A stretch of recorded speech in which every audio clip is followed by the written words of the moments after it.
Të nderuar shikues, u rikthyem në studio, si që u paralajmërova, sot do të flasim për drogat në shkolla. Përdorimi i drogave nga të rinjët mbetet fakt shqetësues në vendin tonë. Pasojat e përdorimit të drogave nga të rinjët janë të mëdha. Për këtë temë, sot do të flasim me të ftuarit në studio. Të ftuar kam Gentiana Kuqi Tishukaj, psikologe klinike në Labirint. Mirë se erdhët.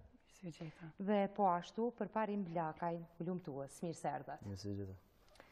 Gentiana, përdorimi i drogave nga të rinjët mbetet fakt shqetësues, si që thash. Fillimisht do doja të flasim për moshën, nxënës këta të cilët janë në një moshë të ndihshme.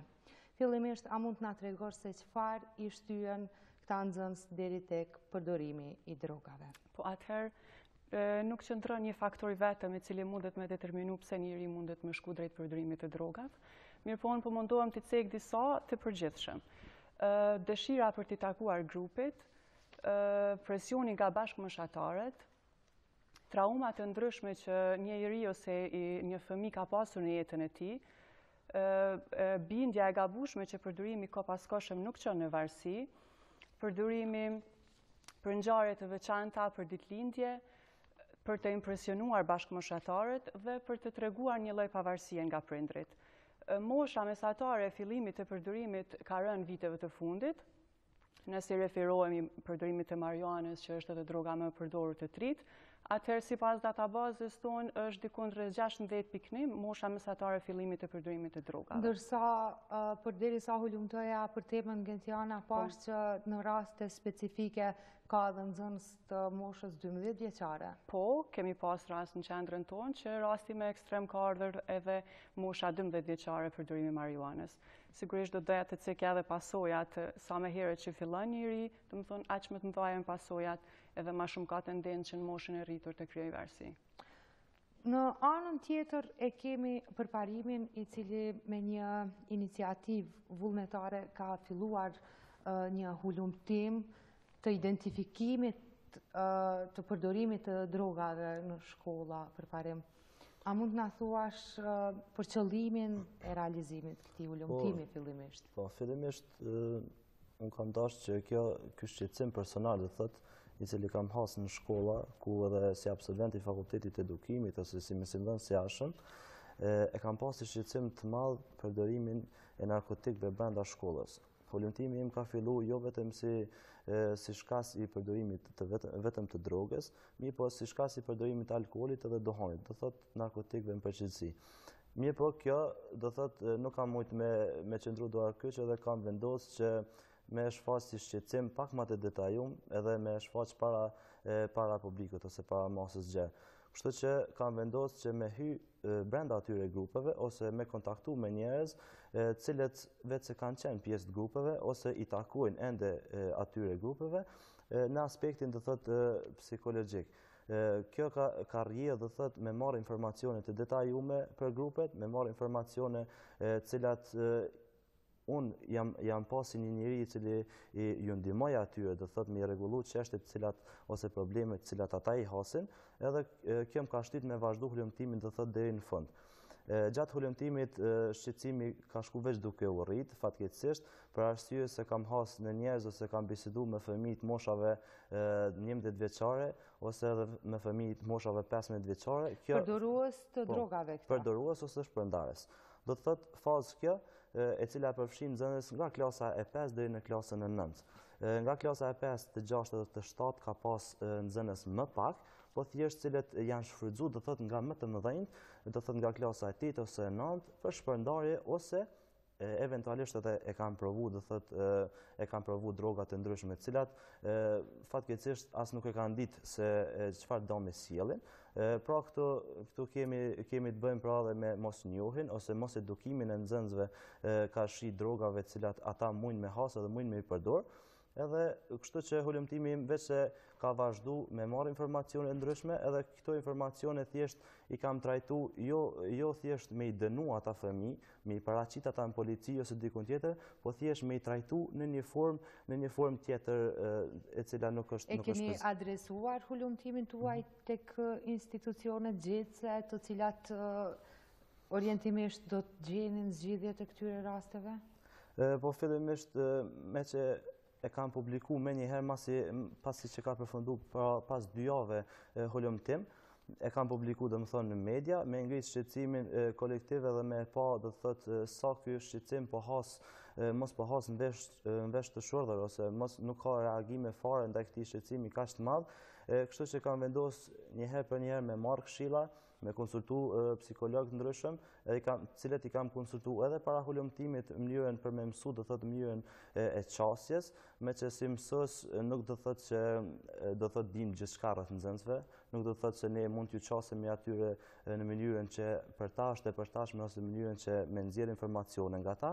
Kështu që adresimi i këtij problemi do thotë është bërë vetëm në mediume, edhe ka marrë do thotë reagime të shumta, të cilat më kanë shtyt prapë me vazhdu edhe me vendosë që këtë hulumtim me adresu do thotë edhe në institucionet përkatëse, në arsim dhe në polici. Gentiana, siç edhe e dëgjuam për parimin, do të thotë ka raste të cilat gjatë hulumtimit të ti ka hasur, por a mund na tregosh si mund ta kuptojmë që një i ri ka filluar të abuzoj me droga, ndoshta nga sjelljet, apo si mund ta vërejmë? Simptomat të cilat tregojnë rreth abuzimit tek njeriu ose tek një individ rreth abuzimit me droga janë të shumta, mirë po mundohem të specifikoj disa që janë të dukshme, qoftë për mësimdhënësit, qoftë për prindrit. Nëse një fëmijë heq dorë nga aktivitetet të cilat më parë i kanë sjellur kënaqësi, nëse një fëmijë ka ndryshime ose luhate të humorit, nëse fillojnë të zhduken gjërat në shtëpi, nëse vazhdojnë të ketë mungesa të vazhdueshme në shkollë dhe largim nga shkolla, janë këtu disa, ose nëse fillojnë që të ketë një mirëmbajtje më të ulët, nëse fillojnë të ketë rënje në mësimdhënie, domethënë këto janë disa nga faktorët shqetësues të cilët prindrit edhe mësimdhënësit duhet t'i kenë parasysh kur t'i vrejnë tek fëmijët. Përgjithsisht, si e shihni gjendjen pasi që ju si qendër në vazhdimsi punoni me këtë kategori, mendoni që ka ulje të përdoruesve të kësaj moshe? Mosha e përdorimit është një tendencë në ulje, që se ka edhe më herët nëse krahasoj me vitet të mëhershme. Nëse më herët ka qenë 18 ose 20, tash është 16 mosha mesatare e fillimit të përdorimit. Ndërsa mosha mesatare në përgjithësi është 28 e përdorimit të drogave. Atëherë, për të parë se si është gjendja në përgjithësi, për të parë statistikat, kolegja Ida Gashi ka realizuar një intervistë me Toger Bajram Nuhiun për na sjellur statistika më të përafërta të përdorimit të drogave në shkolla, me njëherë pas rikthehemi me mysafirët dhe bisedën.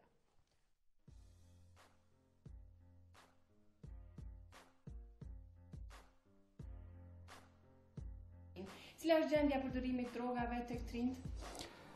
Në krahasim me vitet e kaluara, gjendja për përdorimit të drogave tash është më e shtuar. Mund të themi se numri i rasteve është më i shtuar, kemi raste më shumë, sidomos të rastet e marihuanës. Por është një fat i mirë që rastet e heroinës janë reduktuar. Dukshëm kemi shumë pak rastet e heroinës, sepse heroina nuk po e shfrytëzon më për qarkullim rrugën e Ballkanit përmes Kosovës, që ka qenë përpara, por tani shkon përmes detit të Zi dhe kalon nëpër Odesë, nuk qarkullon më nëpër Kosovë. Kjo është falë angazhimit të madh të institucioneve të zbatimit të ligjit, po ashtu bashkëpunimit të mirë me qytetar, bashkëpunimit vendor dhe ndërkombëtar.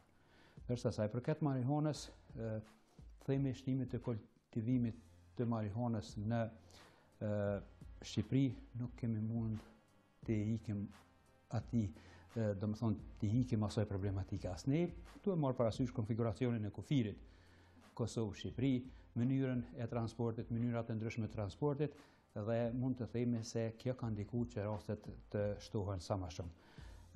Dikon bazë statistikave tona, rreth 90% të sasisë, po flas për sasi, jo për raste, për sasisë së marihuanës, e cila frekuenton në Kosovë është për tregun e jashtëm, ndërsa 10% është për tregun vendor. Ne i kemi shtuar mosat e parandalimit, qoftë me plane operative në pikat kufitare, plane operative në vijën e Gjelbert, policia kufitare janë pajis me qenë patrolluese, kemi skaner në përpika kufitare, kemi kontrollat të kohë pas kohshme për rreth kufirit, mirë po të pas parasysh konfiguracionin e kufirit, edhe qarkullimin e madh të automjeteve Kosovë-Shqipëri, atëherë është e pamundur që ndalen të gjitha rastet, sepse nuk ka mundësi të kontrollohet çdo automjet, përveç automjeteve të cilat janë të dyshuara dhe nganjëherë të kontrollimet të cilat bëhen rutinore apo në përpika të dyshuara.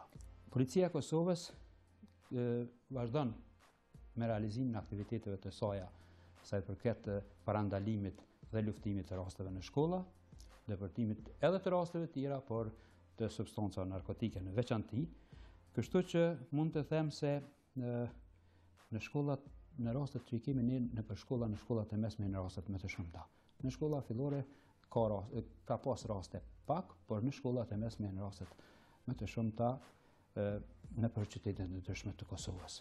Rastet më të shumta kemi pas në Prishtinë, por pastaj Ferizaj dhe qytetet e tjera. Ka edhe qytetarë të tjerë, apo mosimdhënësit, apo edhe vetë prindrit ata cilët bashkëpunojnë me ju dhe i lajmërojnë raste të tilla në polici, për të vepruar pastaj policia dhe për të marrë në dorë gjithë këtë punën e Duke filluar nga 2 tetori vitet e kaluar, ne kemi hartuar urdhrin operativ stop drogës në shkolla, aktivitete kemi pas çdo herë, por tani me urdhër operativ, dhe mund të them se në kuadër të urdhrit operativ ka patrollime rreth shkollave, kontrollimet lokaleve rreth shkollave, kontrollimet automjeteve, patrollime në obor të shkollës, kontakte me personelin e shkollës, takime me qytetar, ligjërata, takime me prindër, të gjitha këto. Ligjëratat nuk i mbajmë vetëm ne, kemi në bashkëpunim me Institutin e Shëndetit Publik, edhe në bashkëpunim me Qendrën e Mjekësisë Familjare, takime me prindër po ashtu, një bashkëpunim të mirë me organizatat jo qeveritare dhe mund të them se kemi një bashkëpunim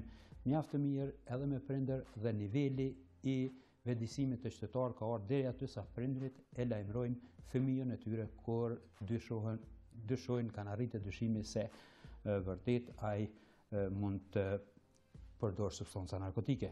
Kjo është e mirë, në traditën tonë më herët nuk ka qenë shumë që prindit ta lajmërojnë fëmijën e tij, por tani duke e parë se sa të dëmshme janë drogat, se sa ndikojnë në shëndetin e fëmijëve tyre, ata e shohin të udhës që duhet të kontaktojnë policinë, por edhe të tjerët.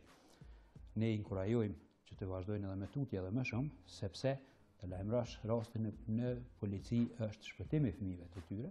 Kjo i ndihmon, ne jemi për t'ju ndihmuar, ne jemi për t'i parandaluar këtë raste dhe për ta ruajtur shëndetin e të rinjve tonë. Fillimisht duhet ta potencojmë se në bazë të legjislacionit të Kosovës nuk lejohet posedim e asnjë sasie substance narkotike. Kush takohet për herë të parë deri në 3 gram, dënimet mund të jenë me qoftë mandatore që duhet paguajnë me para, ose mund të jenë deri në 1 vit burgim. Kush takohet për herë të dytë dhe në sasi të madhe se 3 gram, atëherë dënimet janë edhe më të ashpra. Kështu që posedimi nuk lejohet. Por nëse takohen varësisht prej personave, cilës moshë takojnë, pastaj janë përsëritës apo jo, varet edhe veprimet. Personat me sasi të vogla, si zakonisht prokurorët, shkojnë në procedurë të rregullt. Por nuk do të thotë se shpeshherë keq kuptohet kur personat shkojnë në procedurë të rregullt, te opinioni të qytetarët është se policia u liruan ata. Ata, se nuk vazhdon ndalimi dhe paraburgimi, ata kanë përgjegjësi. Varësisht prej veprës dhe prej vendimit të gjykatës, kanë përgjegjësi edhe pse shkojnë në procedurë të rregullt. Të personat të cilët janë të mitur, veprohet në bazë të kodit për të mitur, kodit procedurës penale, kontaktohet qendra për punë sociale, prindi ose kujdestari i këtyne dhe në bashkëpunim me ta pastaj përcillet rasti, por natyrisht çdo herë në koordinim me prokurorin e shtetit. Ka kontroll edhe në shkolla më të shtuar këto vitet e fundit apo? Unë mund të potencoj se për periudhën 2 tetor 2017 deri tani, janë realizu 30.722 patrollime rreth shkollave. 17.280 vizita dhe kontakte me personelin e shkollës. 33.000 persona të kontrolluar. Në shkolla, një dim se policia s'mund të qëndrojë çdo herë aty, por ka aktivitete të pandërprera në shkolla. Policë në uniformë, policë sektore, policë të që ne ju themi të komunitetit, policë të drejtorive, drejtorisë antidrogë, por edhe të hetimeve, stacioneve, dhe çdo herë ka frekuentime. Shkolla natyrisht se ka shumë, dhe në çdo moment nuk mund që të ketë policë në çdo shkollë, për çdo moment, por ne jemi përpjekur që çdo kënd të mbulojmë me patrullime, me kontrollime të personave të dëshuar, të veturave të dëshuar dhe të ndikojmë sa më shumë në parandalim. Është karakteristike se në vitin e kaluar, vitin 2017, ne kemi pas 1368 raste. Kemi pas rreth 1908 kg substancë narkotike marihuanë të konfiskuar. Nëpër krejt shkollat e Kosovës? Jo, është fjala në krejt Kosovën, jo nëpër shkolla. Jo nëpër shkolla. Ndërsa nëpër shkolla, sasia nuk është shumë e madhe, tu e pas parasysh se ata me sasi të vogla qarkullojnë në shkolla, për ma shembull, marihuanë kanë qenë 38 gram brenda objektit të shkollës, në obor të shkollës 126 gram, në obor, ndërsa të tjerat në kuadër të planit operativ kanë qenë jashtë në perimetrin që ne i themi perimetri sigurisë në 350 metra prej shkolla, ashtu si është e paraporë me kodin penal. Zotërin Ujo, ne jemi fokusuar në shkolla, por trimët përmende nuk e konsumojnë vetëm nëpër shkolla, mund të jetë obori shkollës, mund të jetë kafiterit. Ju keni pasur edhe një plan operativ nëpër gjithë Kosovën nëpër kafiteri të ndryshme. Çfarë ka rezultuar kjo? Po, në kuadër të planifikimit të veprimtarive tona, ne kemi edhe planet operative për kontrollin e lokaleve të natës, ku dëshohet se frekuentojnë personat të cilët posedojnë edhe trafikojnë substanca narkotike. Ne kemi pas disa planet të tilla vetëm këtë vit, që kanë rezultuar me konfiskime edhe me arrestime, jo të sasisë shumë të madhe sa dëgjohet në opinion, por ka pas edhe raste të konfiskimit dhe të arrestimeve. Natyrisht se planet e tilla do të vazhdojnë edhe në të ardhmen, qoftë në pika kufitare, qoftë në vijen e gjelbërt, qoftë në vende të ndryshme ku dëshohet se mund të qarkullojnë persona të tillë, apo edhe në lokale të cilat i përmendëm. Ku është niveli i vetëdijsimit të qytetarëve? Niveli i vetëdijsimit të qytetarëve, kisha me thonë se tani qytetarët kanë informata, edhe të rinjit kanë informata, lexojnë mjaft, por ka nevojë që sa më shumë të punohet në vetëdijsimin e të rinjve lidhur me pasojat e drogave. Ne kemi realizuar mjaft ligjërata nëpër shkolla, por asnjëherë nuk janë të mjaftueshme. Ka nevojë që të kontaktojmë edhe të mbajmë takime me prind. Ne kemi mbajtur 5 të tilla deri tani në këtë vit, por ka nevojë sa më shumë në mënyrë që prindërit të vetëdijsohen se si të për fazën e identifikimit të hershëm, apo si të veprojnë në qoftë se identifikojnë se fëmija i tyre është duke përdorur substanca narkotike. Trekëndshi prind, mësues edhe fëmijë duhet të funksionojë shumë. Shpesh herë bëhen gabime të ndryshme sepse fëmijët ne kemi informacione shpesh që fëmijët tregojnë në shtëpi, tregojnë prindërve, por prindërit kujdesen vetëm për fëmijën e tyre, mundohen të kujdesen për fëmijën e tyre duke i thënë se ju kujdesuni që ju të mos përdorni, e për të tjerët ne të merren prindërit e tyre ose personeli i shkollës. Prindërit duhet të bashkëpunojnë, qoftë me prindërit e tjerë, qoftë me personelin e shkollës, që të parandalohet sepse pse sot nuk e përdor fëmija i tij, nesër mund të ndodhë që e përdor edhe ai. Cili do të ishte mesazhi juaj? Mendoj se me një bashkëpunim të mirë të gjithëve mund të arrijmë më shumë rezultat në këtë aspekt.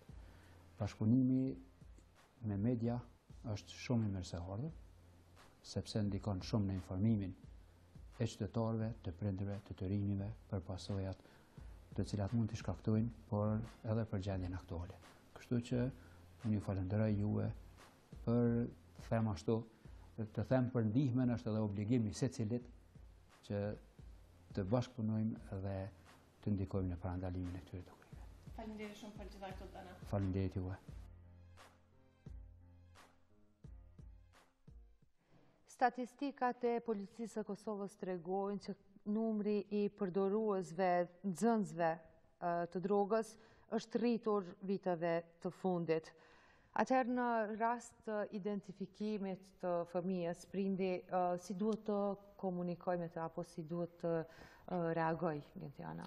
Sigurisht që për secilin prind është të vështirë momenti kur e kupton që një fëmijë ti ka përdorur ose veç është duke abuzuar me droga. Me rëndësi është që prindi të gjejë një strategji të përshtatshme se si t'i qaset komunikimet të fëmijës.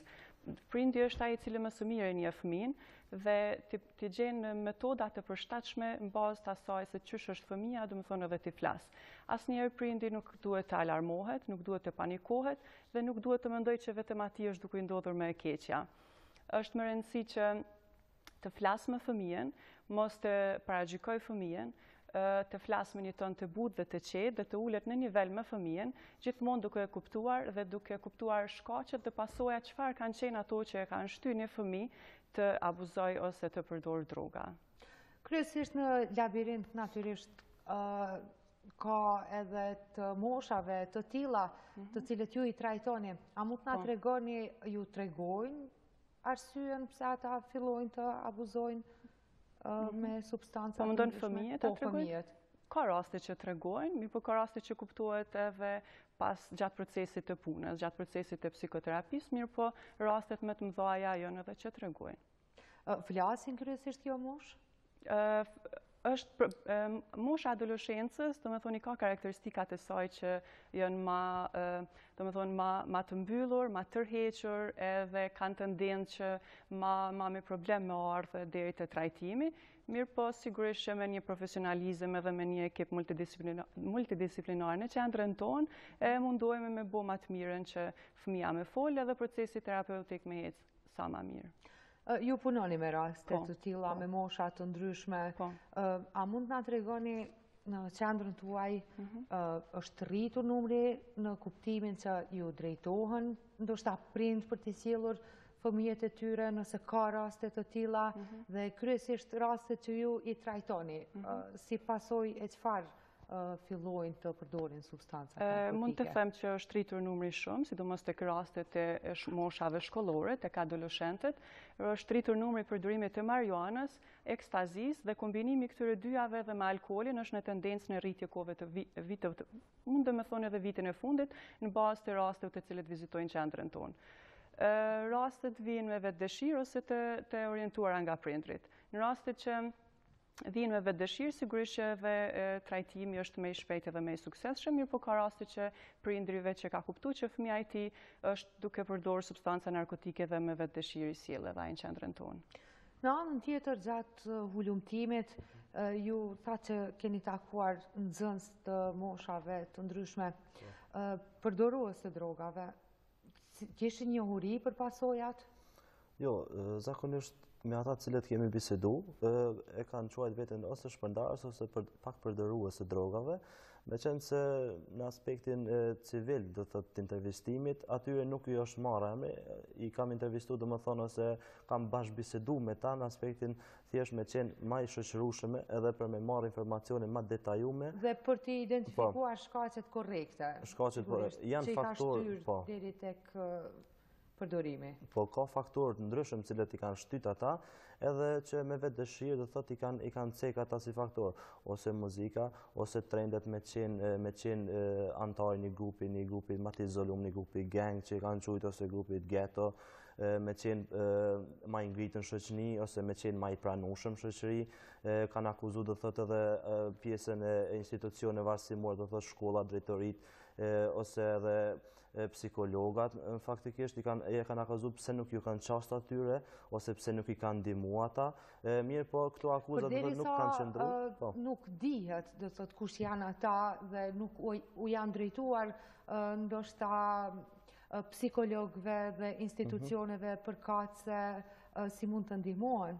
I keni rekomanduar që të kërkojnë ndihmë? Po, duke pas parasysh mungesën e madhe të thotë psikologave në shkolla, shumicën e rasteve ka agjenci, ka institutet ndryshme cilat kanë psikologa, ka psikologa cilat me vetë dëshirë kanë ndihmu edhe kanë kanë dhënë trajtimet ndryshme edhe pa pagesë, kanë dhënë trajtimet ndryshme cilat veç me ju ndihmu atyre për me arrit ata një zgjidhje deri tek një zgjidhje e shpejtë. Mirë po nuk është se ata me vetë dëshirë dëshirojnë me shku, pra edhe në një farë formë nuk guxojnë, me paraqitë rastin edhe në familjen e tyre, për shkak se jo çdo familje mundet me mirëkuptu atyre, edhe po pajtohem plotësisht me psikologën se jo çdo kush i qaset mirë fëmijës, se duhet mirë qasë në një gjuhë të cilën ai e kupton. Edhe fëmijët janë ndarë në dy tabore. Njëri tabor që nuk guxon me paraqitë rastin ose te psikologu i shkollës, ose tek drejtoria përkatëse, ose te mësuesit cilët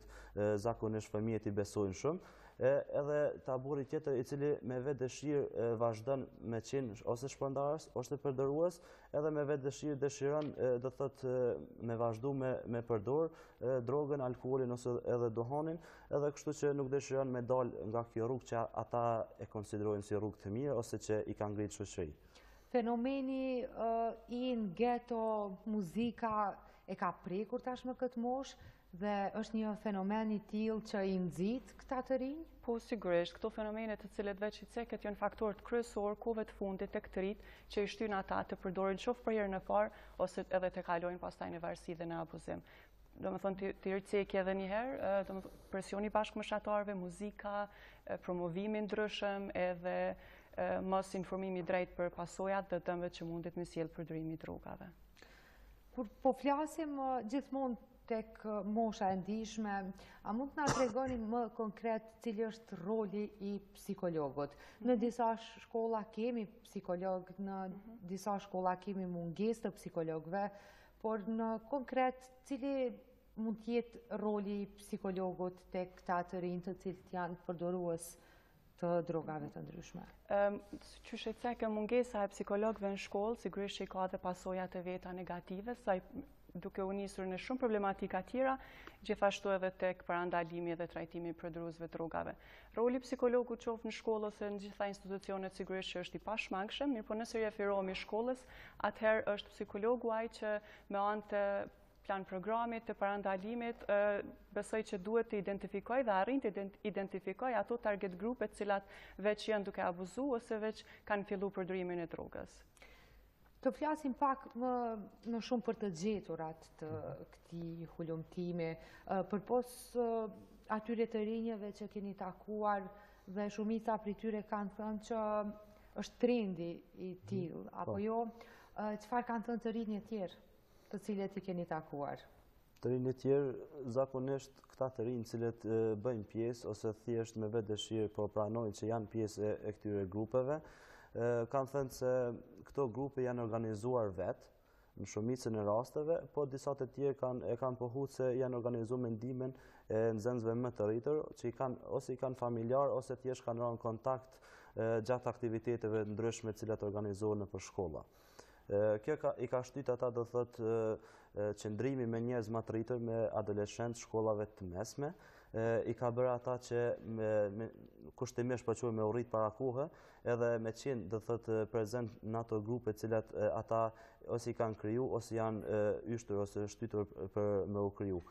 Kjo i ka bë në farë formë ata më të rritur, edhe do thotë edhe i ka vu do thotë para rreziqeve të mëdha. Dhe kjo është mjaft shqetësuese, shpresojmë natyrisht në reflektim të institucioneve sigurisht, për të kaluar dhe për të na treguar për rastet të cilat trajtohen në labirint. A mund na tregoni cila është forma që labirinti i trajton, do të thotë këto mosha, cila është kohëzgjatja dhe ndoshta për të na treguar pak si vjen deri tek suksesi në këtë moshë.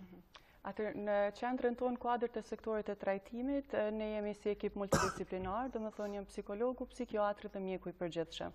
Varësisht nga problematika me cilën vjen një klient, ne do më thonë së pari bëjmë detektimin e drogës në organizëm me anë të testeve të shpejta, dhe varësisht se me çfarë lloj drogës ka të bëjë klienti, atëherë përpilohet edhe plan programi i trajtimit. Nëse për shkak të përdorimit të drogës ka ndodhur edhe çrregullime tjera bashkëshoqëruese, domethënë shëndetit mendor, qoftë depresioni ose ankthit, të cilat nuk mund të trajtohen me psikoterapi, atë referohet edhe psikiatri, i cili përshkruan farmakoterapi, mirë po gjithmonë duke qëndruar edhe në psikoterapi. Suksesi varion nga individi në individ dhe plan programi hartohet në bazë të nevojave individuale të klientit.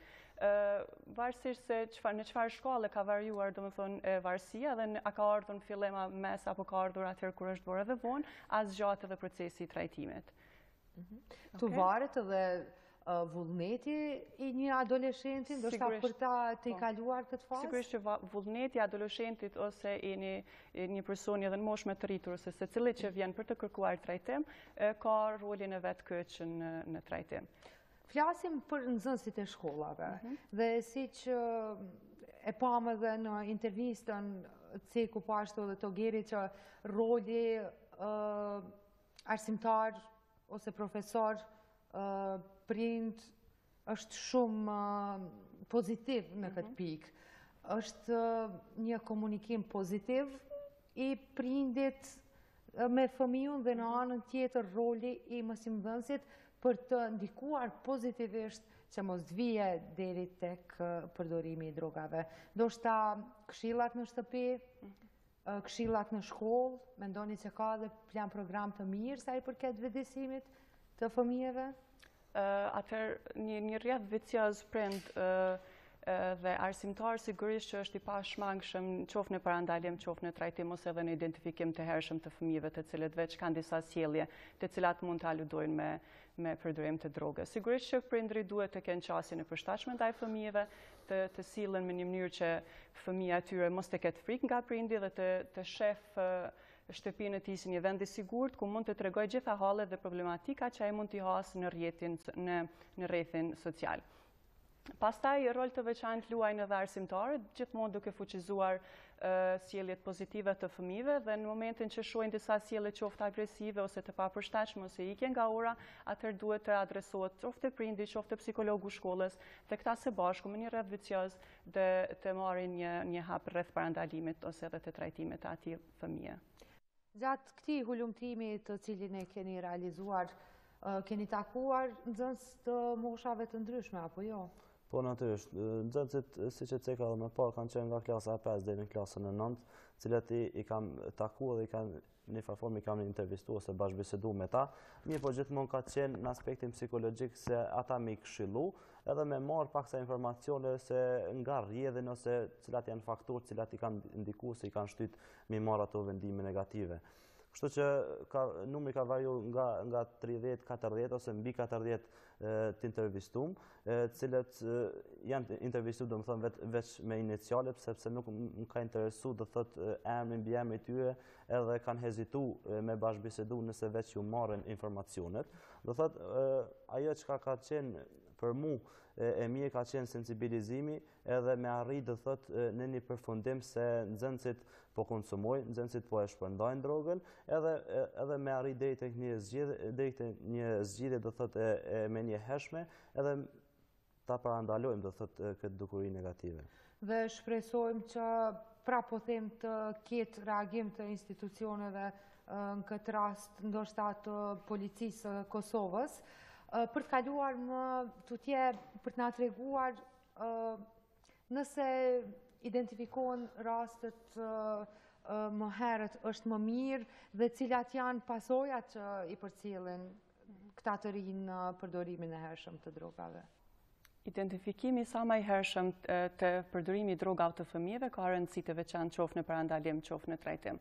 Pasojat të përdorimit të drogave qoftë të fëmijët ose edhe tek moshat më të rritura sigurisht që janë shumë të rënda.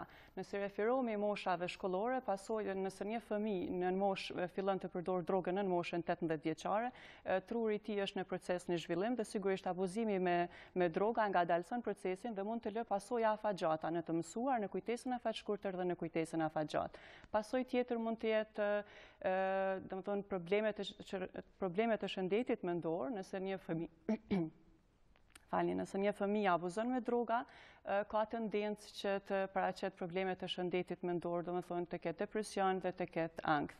Gjithashtu, pasojë tjetër mund të jenë problemet e tij në shkollë, domethënë sjellje problematike në shkollë, mungesa në shkollë dhe një performancë më e ulët akademike në shkollë.